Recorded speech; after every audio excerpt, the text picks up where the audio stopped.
Hello everyone. Today I'm going to show you how I made a abutment sleeve for this component in the Bio 3 implant. First thing is I'm going to add a circle into the scene, and this is by pressing Shift A, Mesh, and then Circle.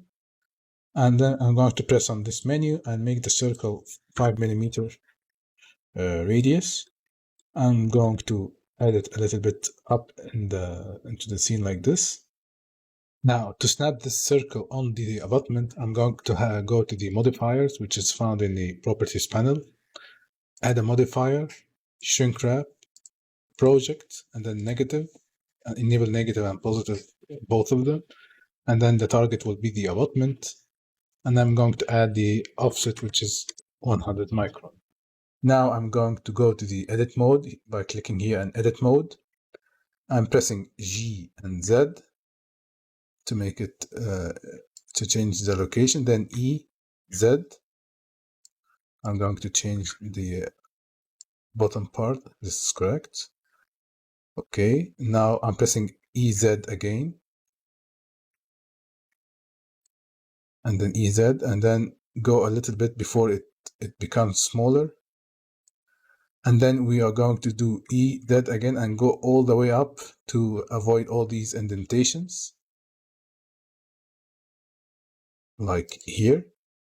Then I'm going to the object mode again, and then going to apply this modifier by clicking this arrow and then apply. Now we are going back again to the edit mode and then pressing on GZ, and then while I'm moving the cursor on the top of the abutment, I will press on Control, and what does that it snap all these vertices to the face of this abutment, and it's already been done here by selecting face project, and the G Z and then control is the shortcut for the snapping. All right, now I'm going to make another extrude in the Z axis, and for example I'm going to make it 1.2, which is 120 microns.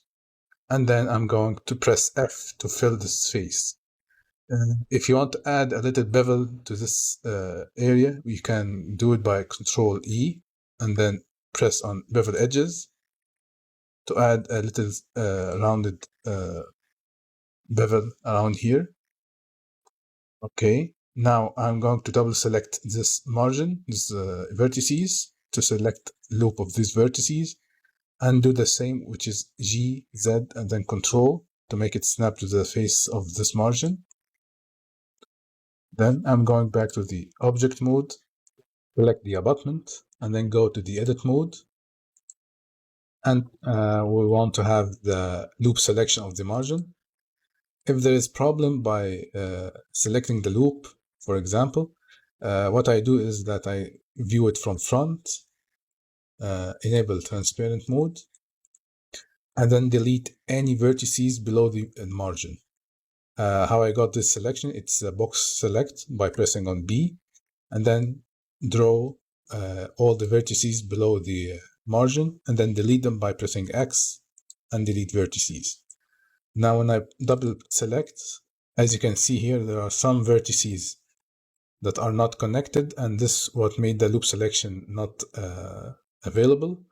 How to remove these vertices? I'm going to press on M, and then which is merge by distance, and then select the unselected button.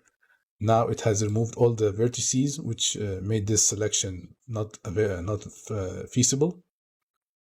Now I'm going to press Shift D to select this loop, and then press right click to leave it as it is. Press A to select all, P to separate, and separate by loose parts. After that, I'm going to go to object mode, hide the abutment. Then I'm going to select the margin and the abutment sleeve that we have created, and press Ctrl J. Now they are joined together. We are going to go to the edit mode again.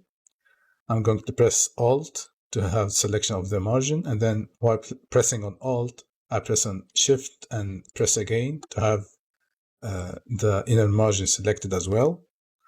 Then I'm going to press Control E and then bridge edge loops.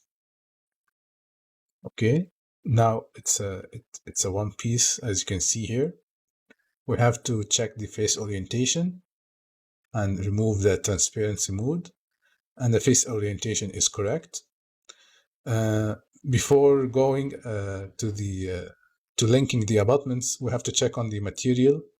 And as you can see here, there are some data linked to it, and we have to remove all linked data by pressing on this X button. Add the abutment again. And if you want to add a little bit of offset at the margin, you can do that by selecting the abutment sleeve, edit mode. Let me just remove the face orientation, and then select the margin and press Ctrl plus in the numpad to increase the selection. Then we are going to press G, Z, and for example, if you want to add 10 microns or 20 microns, you can type it here. So here we have added 10 microns offset to the margin. I'm going back to the object mode. Now we can link the abutment with the abutment sleeve. As usual, we are going to the abutment menu in the component modules, select the abutment, then the abutment sleeve, and press on Link Abutment Assembly. Now I'm going to do a cross-section to see the offset that we have made. As you can see here, we have all over offset of 100 micron, and we have added a little bit of 10 microns offset here. And now we have also an offset on the occlusal part. Now we are going to go to the crown and bridge module, and on the implant crowns menu, press on the abutment sleeve and then make an implant tube. Now as you can see, it's working correctly. To finalize this procedure, I have imported a tooth into the scene, and I'm going to place it on top of the abutment sleeve, and then going back to the crown and bridge module, and then select the tooth and make generate implant fixture. Now as you can see, the script has worked correctly, and here is the abutment sleeve that I have created have been one piece with the tooth. So here's how I made the abutment sleeve for the Bio 3 implant system. You can do this for any implant system if it doesn't have an abutment sleeve, or you have an STL files of an implant system that's not included in the Blender for Dental yet.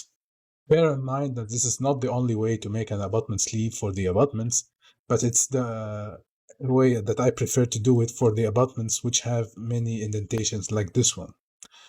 And that concludes the end of this video. I hope you liked this video, and thank you for watching.